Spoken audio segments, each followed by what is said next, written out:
দীর্ঘ 23 বছর পরে আজ পটুয়াখালীতে অনুষ্ঠিত হচ্ছে পটুয়াখালী জেলা বিএনপির ত্রিবার্ষিক সম্মেলন। এই সম্মেলনকে কেন্দ্র করে পটুয়াখালী শহরে কিন্তু এখন উৎসাহ উদ্দীপনা বিরাজ করছে।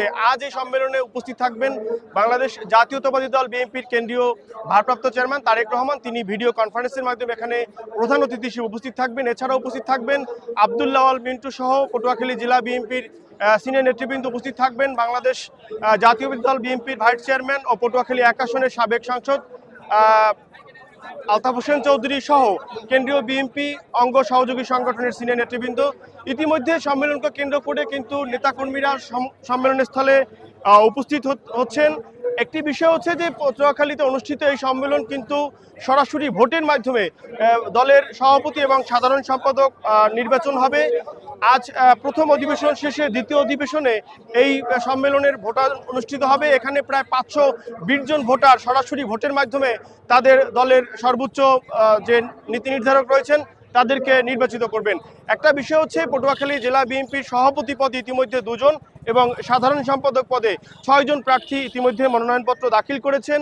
যদি পরিস্থিতিটা বলি যে এখানে একটি স্থানীয় সংসদ নির্বাচন কিংবা জাতীয় সংসদ নির্বাচনের মতোই কিন্তু প্রচারণায় ব্যস্ত সময় পার করছেন প্রার্থীদের কর্মী সমর্থকরা। তারা বিভিন্ন ধরনের প্রতিশ্রুতি দিচ্ছেন, তারা ভিডিও বার্তা দিচ্ছেন, সামাজিক যোগাযোগ মাধ্যমেও তারা কথা বলছেন। একটি বিষয় হচ্ছে যে নেতাকর্মীদের মধ্যে যে উৎসাহ উদ্দীপনা সেটি আসলে পূর্ণাঙ্গ রূপ লাভ করবে বিকেল নাগাদ, এবং সেখানে এই যে সম্মেলন, এই সম্মেলনকে যাতে কোনো ধরনের বিশৃঙ্খলা সৃষ্টি না হয় সেজন্য কিন্তু আইনশৃঙ্খলা বাহিনীর পক্ষ থেকেও নিশ্চিত নিরাপত্তার পাশাপাশি বিভিন্ন ধরনের উদ্যোগ গ্রহণ করা হয়েছে।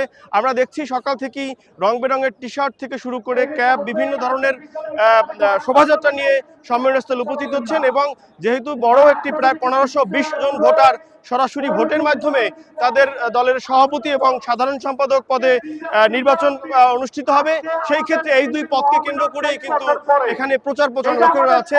এখন সকালে পবিত্র কোরআন থেকে তেলাওয়াত, জাতীয় সঙ্গীত সহ আনুষ্ঠানিকতা মসজিদে শুরু হওয়ার পরই লন্ডন থেকে কেন্দ্রীয় বিএনপির ভারপ্রাপ্ত চেয়ারম্যান তারেক রহমান যুক্ত হবেন।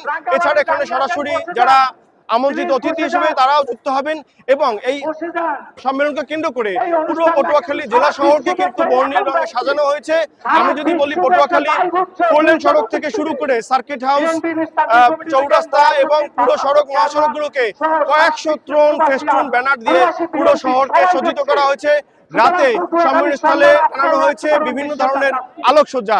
সব মিলিয়ে বলা যায় যে এই সম্মেলনটি আজ সারাদিন পটুয়াখালী মানুষের কাছে একটি ঐতিহাসিক ঘটনা হয়ে থাকবে।